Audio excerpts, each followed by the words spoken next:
Commander Zephyros adjusted his unnecessarily ornate uniform and straightened his 4 shoulders with the kind of confidence that only comes from never having been wrong about anything important.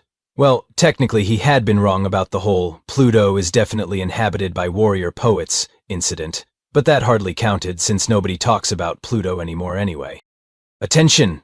Earth Observation Division," he announced to his skeleton crew of 2, because apparently cataloging an entire planet civilization was considered low priority by the Galactic Council's Budget Committee.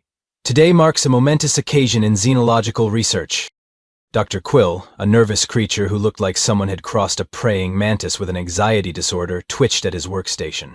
"Sir, we've been monitoring Earth's radio transmissions for 3 cycles now.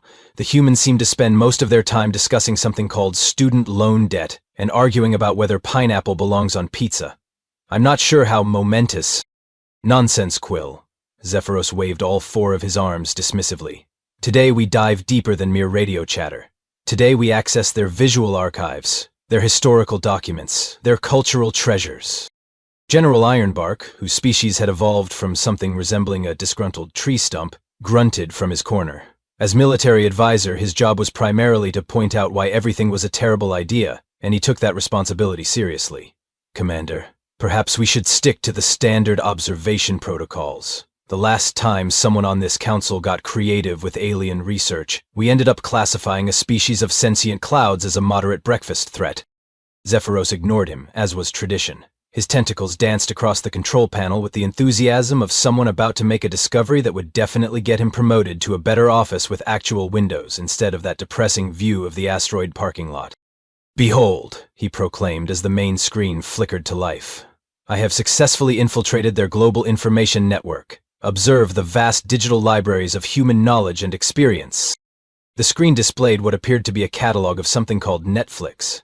Thousands upon thousands of titles scrolled past, organized into helpful categories like Trending Now and Because You Watched.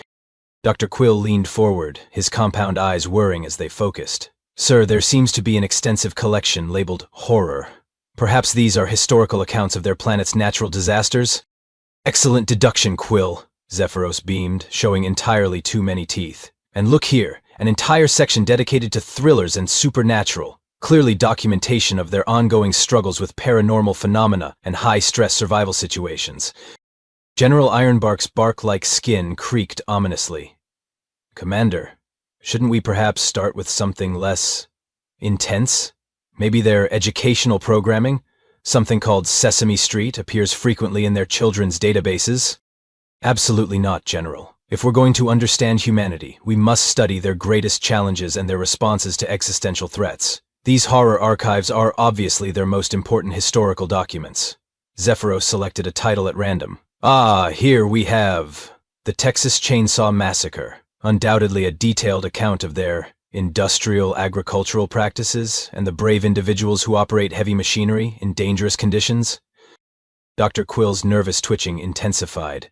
"Sir, the description mentions terrifying and blood-soaked quite prominently." "Precisely. This confirms our hypothesis that Earth is a challenging environment requiring exceptional survival skills. Commence recording, gentlemen. We are about to witness the true nature of humanity's daily existence." And with that, Commander Zephyros pressed play on what would become the most catastrophic cultural misunderstanding in galactic history. 17 minutes into The Texas Chainsaw Massacre, Dr. Quill had turned a disturbing shade of green and was frantically scribbling notes with all 6 of his hands simultaneously. General Ironbark had retreated so far into his corner that he was practically part of the wall, and Commander Zephyros was staring at the screen with the kind of horrified fascination usually reserved for watching someone try to parallel park a space cruiser. "By the 7 moons of Craxlon," Quill whispered, his voice barely audible above the sound effects. "Commander, the humans appear to be using primitive cutting implements as recreational tools, and that screaming. Is that their mating call?"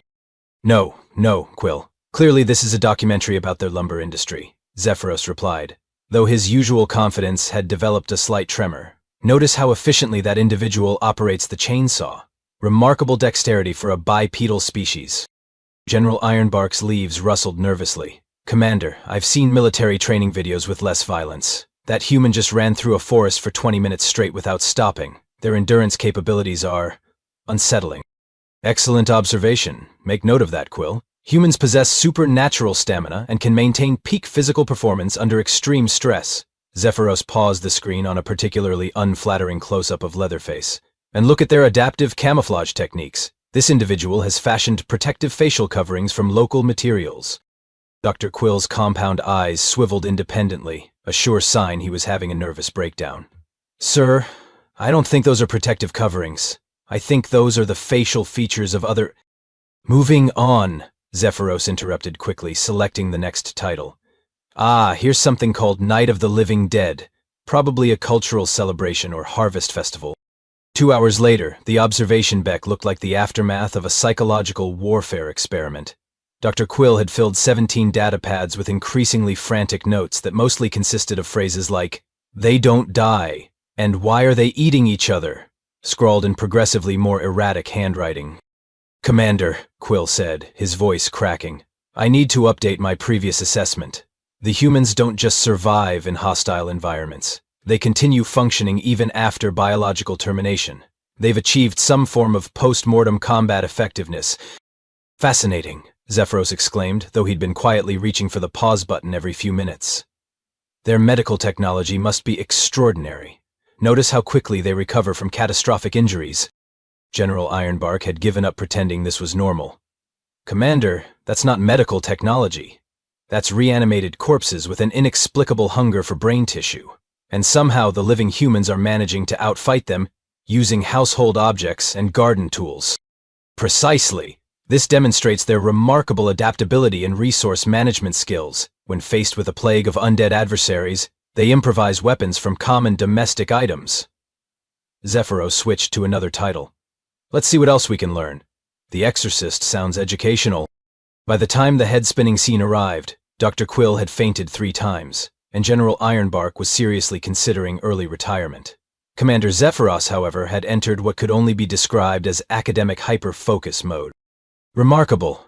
Not only do humans coexist with supernatural entities, but they've developed specialized containment protocols. That elderly human is performing what appears to be advanced psychic warfare, using only primitive ritual tools and sheer force of will."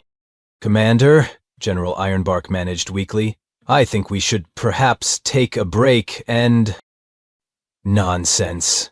We're making groundbreaking discoveries about human capabilities. Cue up that one called Alien. It's probably their historical account of first contact protocols."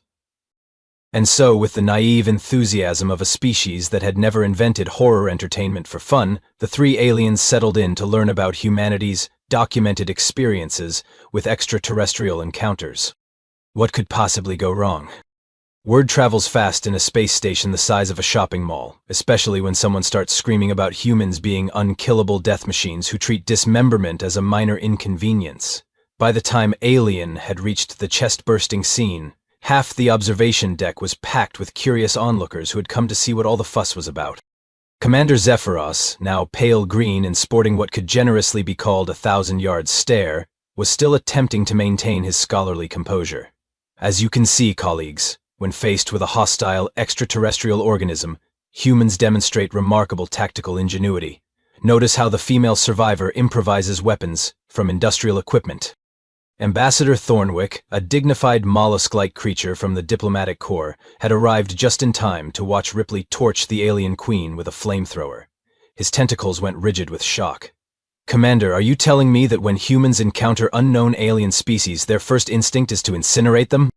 "Not just incinerate, Ambassador," Dr. Quill interjected, consulting his increasingly frantic notes. "According to my observations, they also favor explosive decompression, acidic dissolution, and something called spacing, which involves ejecting threats into the vacuum of space while making intimidating verbal declarations." Captain Mossbark from security had joined the growing crowd and was watching with the expression of someone slowly realizing their chosen career path might have been a mistake. "That human female just told a highly advanced alien predator to, quote, 'Get away from her, you bitch,' before destroying it with military-grade weaponry. That's not survival instinct, that's psychological warfare." "Exactly," Zephyros exclaimed, apparently missing the point entirely. "Humans combined physical violence with sophisticated intimidation tactics. They've weaponized rudeness." The crowd murmured nervously as Zephyros queued up the next selection. "Now, let's examine their response to supernatural threats. This documentary is called The Conjuring and appears to detail their standard protocols for dealing with paranormal invasions. 20 minutes later, the observation deck resembled a support group for shell-shocked veterans. Engineer Pipkin, whose species had never encountered anything more dangerous than mildly aggressive space algae, was rocking back and forth, muttering something about holy water and power of compels you. Ambassador Thornwick had retreated inside his shell entirely and was making distressed squeaking sounds. "Commander," Captain Mossbark said slowly, "that human family didn't evacuate when their house became possessed by demonic entities. They stayed, they fought back, with prayers and wooden crosses." "Remarkable resilience," Zephyros agreed enthusiastically, and noticed their tactical coordination. The adult humans protected the juveniles while maintaining offensive capabilities against incorporeal threats. Dr. Quill looked up from his notes, his compound eyes spinning wildly. "Sir, I've been analyzing the data patterns. According to these documentaries, humans regularly survive encounters with zombies, demons, psychotic killers, alien invaders, supernatural entities, mutant animals, and something called teenagers. Their casualty rates are far lower than any species should reasonably achieve. Plus," added Captain Mossbar grimly, "they seem to actively seek out these encounters. Look at this next title, Friday the 13th. The description suggests humans voluntarily travel to remote locations known to be inhabited by serial killers, apparently for recreational purposes." The crowd collectively shuddered as they watched teenagers deliberately split up in a dark forest while being hunted by an unstoppable masked murderer. By the end of the film, Chief Science Officer Willowbranch had started taking detailed notes on human hunting patterns. "Fascinating," Willowbranch murmured. "They use themselves as bait to draw out threats, then engage in single combat using improvised weapons. That final survivor eliminated the threat using nothing but a machete and what appears to be pure spite. Don't forget their regenerative capabilities," Dr. Quill added nervously. "According to these historical records, humans can survive multiple sequels worth of trauma. Some threats require up to 8 separate encounters before permanent neutralization." Ambassador Thornwick finally emerged from his shell, looking deeply disturbed. "Commander, I think we need to contact the Galactic Council immediately. If these are representative samples of human conflict resolution, then Earth isn't just a dangerous planet, it's a training ground for the most terrifying species in the galaxy." Zephyros nodded gravely, having completely abandoned any pretense that this was routine research. "Agreed. But first, we must complete our survey. I found something called the Texas Chainsaw Massacre 2, and several documentaries about humans who apparently transform into wolves during lunar cycles. We need to understand the full scope of their capabilities." General Ironbark, who had been silent for the past hour, finally spoke up from his corner. His voice was hollow, defeated. "Commander, I've served in 3 galactic conflicts and seen civilizations rise and fall, but I've never encountered a species that treats mortal peril as entertainment. These humans don't just survive impossible odds, they seem to enjoy it." "Precisely why we must study them," Zephyros declared. "If we're going to make first contact with humanity, we need to understand their culture, their methods, their recreational violence."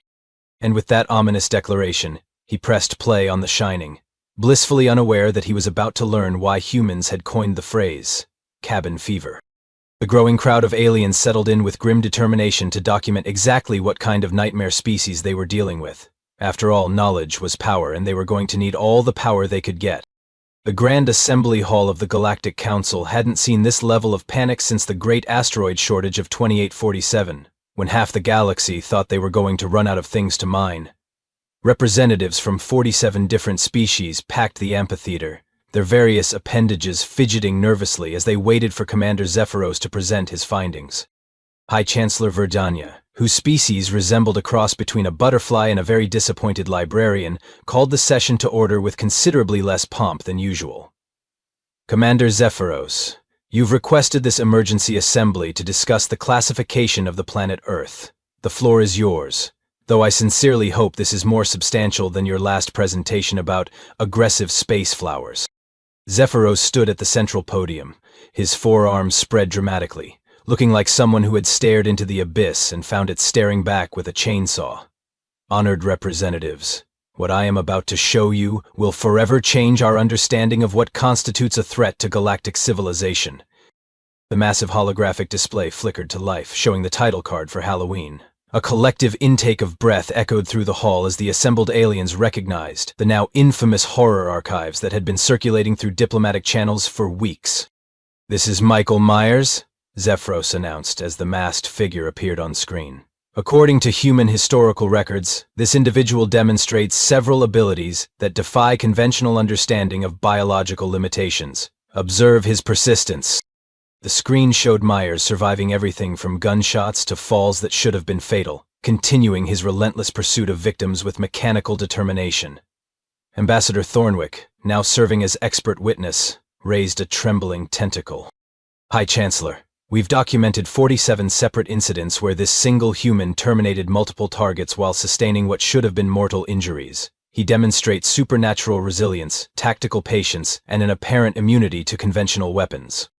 Senator Grimsley from the Military Oversight Committee leaned forward, her crystalline features reflecting the screen's glow ominously. "Commander, are you suggesting this represents typical human combat capability?" "Not typical, Senator. Exceptional. But the truly disturbing part is how other humans respond to such threats." Zephyros switched to a montage of final girls fighting back. When confronted with seemingly unstoppable adversaries, humans don't flee or surrender. They improvise weapons, exploit environmental advantages, and engage in psychological warfare that often proves effective. The screen showed Laurie Strode stabbing Myers with a knitting needle, Nancy Thompson booby-trapping her house to catch Freddy Krueger, and Sidney Prescott turning the tables on Ghostface with nothing but teenage attitude and household objects. Dr. Quill stepped forward, his nervous twitching now a permanent feature. "Honored representatives, we've identified recurring patterns in human survival documentation. They possess an innate ability to weaponize their environment, maintain cognitive function under extreme stress, and somehow predict the tactical movements of superior opponents." "Show them the space documentation," General Ironbark rumbled from his position near the wall, where he'd taken root for moral support. The display switched to scenes from Aliens, showing Ripley and the power loader facing off against the Queen. The assembled representatives watched in stunned silence as a single human in improvised mechanical armor engaged a creature that had decimated an entire military unit. "As you can observe," Zephyros continued, "when faced with hostile extraterrestrial forces, humans demonstrate remarkable adaptability. This individual, identified as Ellen Ripley, single-handedly eliminated an entire alien infestation using creative applications of industrial equipment and what can only be described as maternal protective instincts weaponized to terrifying effect." Chairman Blobsworth of the Trade Federation, whose species communicated primarily through color changes, had turned a deeply concerning shade of purple. "Commander, are you telling us that human females become more dangerous when protecting offspring?"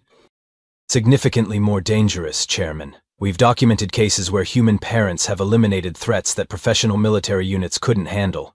They appear to possess a psychological state called Mama Bear mode that temporarily grants them superhuman capabilities." The display switched to a compilation of what the aliens had categorized as human tactical adaptations. McReady flamethrowing the Thing, Ash using a chainsaw against deadites, and various survivors turning everyday objects into implements of destruction.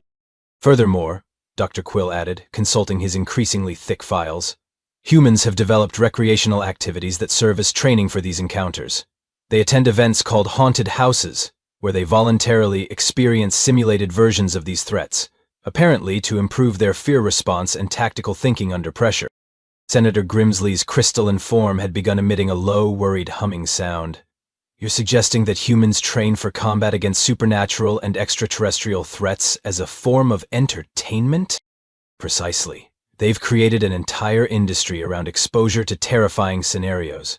They gather in groups to watch these historical documentaries, often while consuming substances that impair their cognitive function. Yet they still manage to predict threat behaviors and critique tactical decisions made by the subjects." Ambassador Fluffington from the Peaceful Meadow Systems, whose species had never experienced violence more severe than a strongly worded complaint, stood on shaking legs.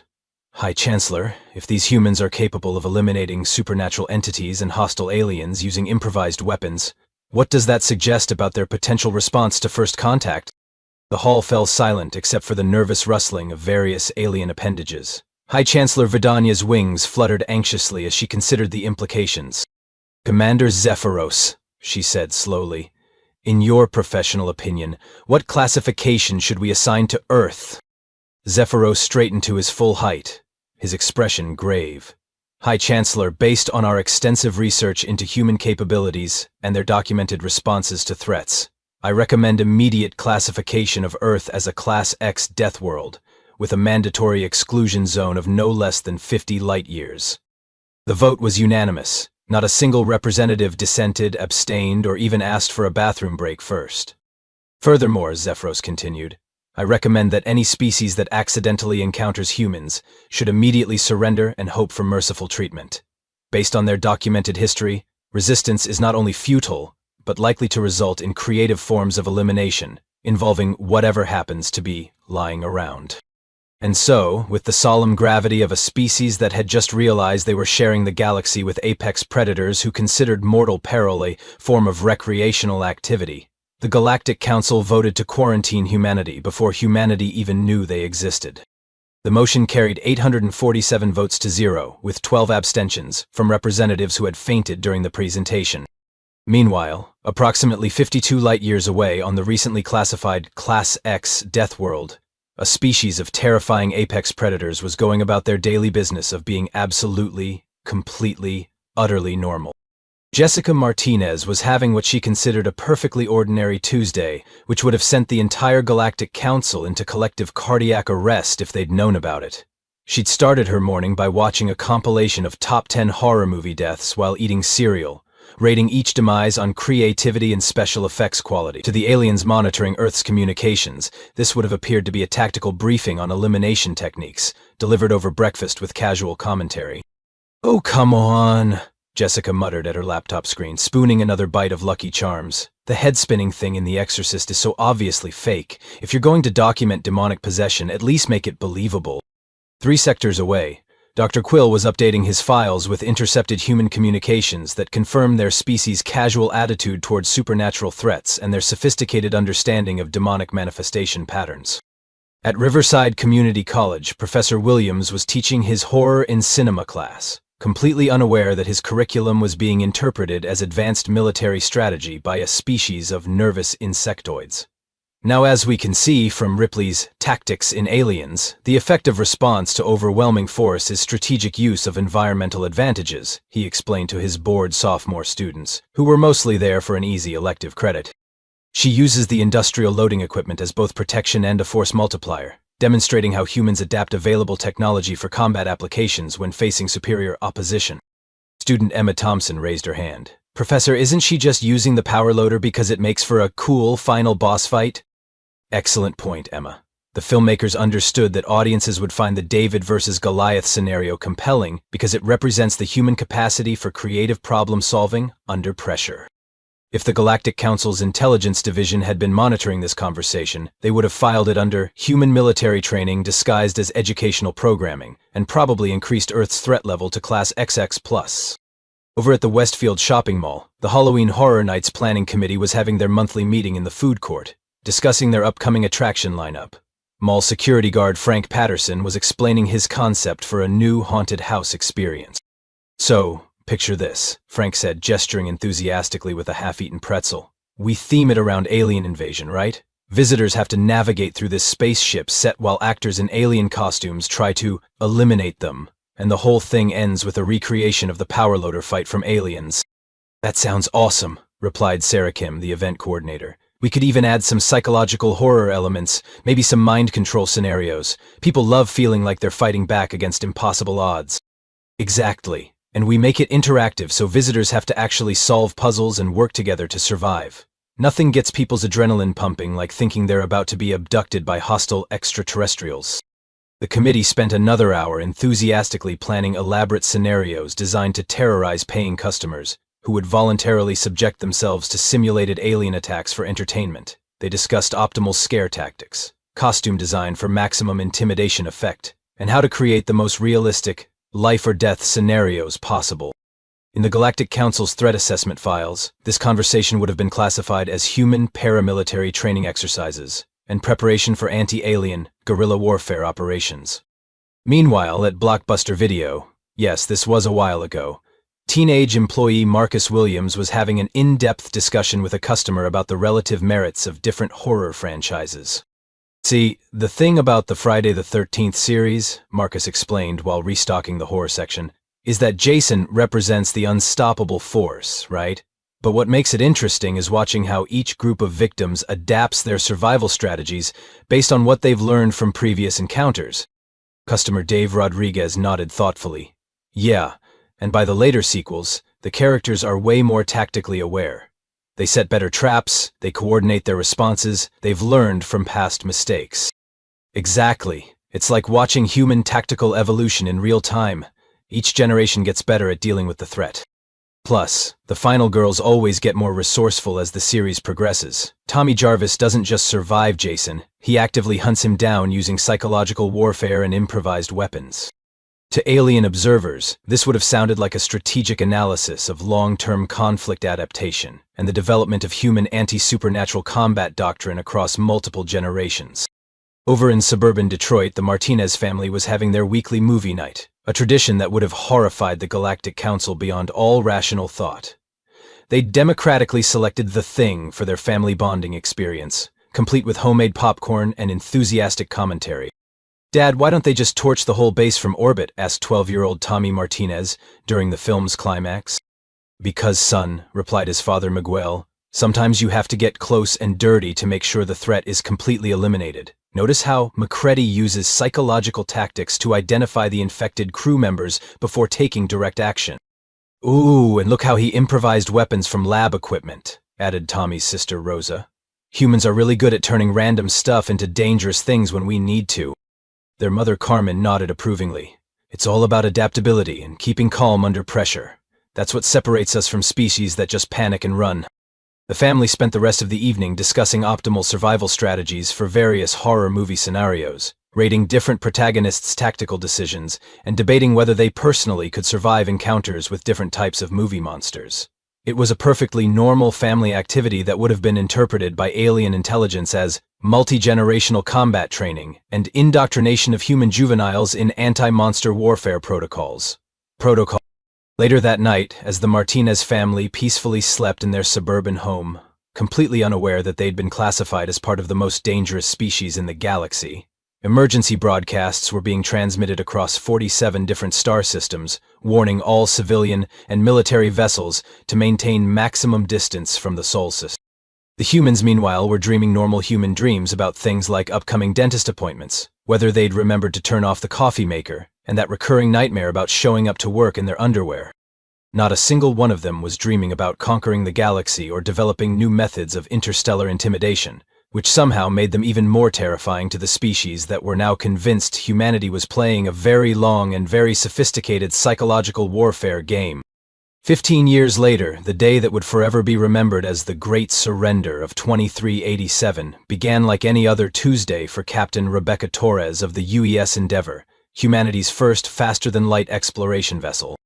"Initiating first contact protocols," announced her communications officer, Lieutenant Park, as they approached the Kepler 442 system, broadcasting standard friendship and peace messages in 17 different mathematical languages. Captain Torres adjusted her coffee mug, which bore the cheerful slogan, "World's Okayest Space Captain," and featured a cartooned alien giving a thumbs up. She had no idea that similar images had been circulating through galactic intelligence networks for over a decade, as evidence of humanity's psychological warfare capabilities and their disturbing tendency to anthropomorphize potential threats. "Any response yet?" she asked, reviewing the routine first contact checklist that included such innocent items as exchange cultural information and establish trade relations, both of which had been flagged by alien analysts as probable covers for reconnaissance and resource acquisition operations. "Actually, yes, ma'am," Lieutenant Park replied, looking puzzled at his console. "I'm getting multiple responses, but they're all surrendering." "Surrendering? To what?" "To us, apparently. The first message just came through. It says, and I quote, 'Please don't hurt us. We taste terrible, and our planet has very little strategic value.'" Captain Torres nearly choked on her coffee. "Run that by me again?" Before Lieutenant Park could respond, the ship's main view screen flickered to life, revealing what appeared to be a very nervous alien delegation. The lead figure, who looked like a cross between a jellyfish and an anxiety attack, was holding what appeared to be a white flag made from what might have been a pillowcase. Greetings, terrifying human overlords, the alien began, his voice trembling through the universal translator. I am Supreme Commander Zephyros of the Galactic Council, and on behalf of 47 allied species, I formally surrender to your obviously superior civilization. Captain Torres looked around her bridge at her equally confused crew. Excuse me, Commander Zephyros, but I think there's been some kind of misunderstanding. We're here for peaceful first contact and cultural exchange. The alien delegation immediately began what appeared to be a collective panic attack. Commander Zephyros started hyperventilating into a paper bag, while another alien, who resembled a nervous tree, began speaking rapidly. Please, merciful human warriors, we understand that peaceful cultural exchange is probably a euphemism for efficient resource extraction, or tactical reconnaissance before subjugation. We've studied your historical documentaries extensively. We know what your species is capable of. Historical documentaries? Captain Torres asked, genuine confusion evident in her voice.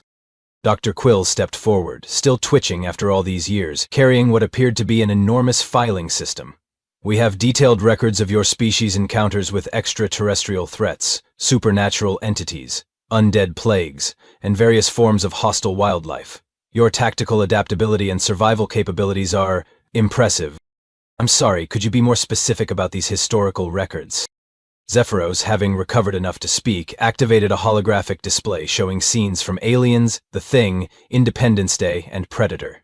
These chronicles of human-alien encounters demonstrate your species' standard first contact protocols, immediate threat assessment, tactical adaptation, and systematic elimination of hostile forces using improvised weapons and psychological warfare. Captain Torres stared at the screen in growing amazement. Commander Zephyros, those aren't historical documentaries, those are movies. Entertainment, fiction, make-believe stories for fun. The silence that followed this statement was so profound it seemed to bend space-time around it. Fiction, Zephyros whispered, as if the word physically pained him. Entertainment, added Dr. Quill, his compound eyes spinning wildly. For fun? General Ironbark's leaves rustled, with what might have been the sound of a world-view crumbling. Lieutenant Commander Sarah Mitchell, the ship's xenosociologist, chose that moment to make things infinitely worse by trying to be helpful. Oh yes, horror movies are incredibly popular on Earth. People love watching them. We have whole festivals dedicated to celebrating the most creative and terrifying scenarios. There's nothing quite like the adrenaline rush of a good scare. The alien delegation collectively fainted. While Dr. Quill was being revived with what appeared to be alien smelling salts, Captain Torres tried to explain. Look, we make these stories up because we enjoy being scared in a safe environment. It's like a roller coaster for your emotions. We know it's not real, that's what makes it fun. Zephyros, now a concerning shade of green, slowly stood up. You're telling me that your species voluntarily exposes itself to terrifying scenarios for pleasure? Well, yes. We also have haunted houses, horror novels, scary video games. You've weaponized fear as a recreational activity. I mean, when you put it like that, it sounds kind of...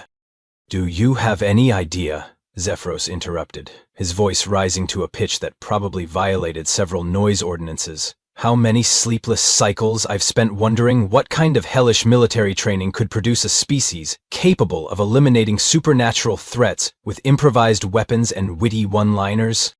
Captain Torres opened her mouth to respond, but Zephyros was on a roll now. I reorganized our entire military doctrine around the assumption that humans were apex predators, who had evolved past the need for conventional weapons. I classified your planet as a Class X deathworld. I convinced the entire Galactic Council that first contact with humanity would result in our immediate and creative destruction. Well, Captain Torres said weakly, on the bright side, you're not wrong about the creative destruction part. Have you seen what we did to our own planet's climate? This was apparently not the reassuring response Zephyros had been hoping for. Furthermore, Dr. Quill added, consulting his massive files, our research indicated that human juveniles are indoctrinated in anti-monster warfare tactics from an early age. Are you telling me that monster-under-the-bed scenarios are not actually combat preparedness training? Huh. Those are just childhood fears. We tell kids stories to help them cope with being afraid of the dark. So you psychologically condition your young to overcome fear responses through exposure to imaginary threats? Yes, I suppose that's technically accurate. The alien delegation spent several minutes in what appeared to be a group therapy session, complete with supportive tentacle holding and reassuring leaf rustling. Finally, Ambassador Thornwick emerged from his shell and spoke in a small, defeated voice. "Commander Zephyros, do you realize what this means? That I'm going to spend the rest of my career being remembered as the intelligence officer who classified an entire species based on their entertainment preferences?" "No," Thornwick said sadly. "It means that humans are so naturally terrifying that they don't even realize they're terrifying. They've created an entire entertainment industry around scenarios that would cause most species to evacuate their planets, and they think it's normal."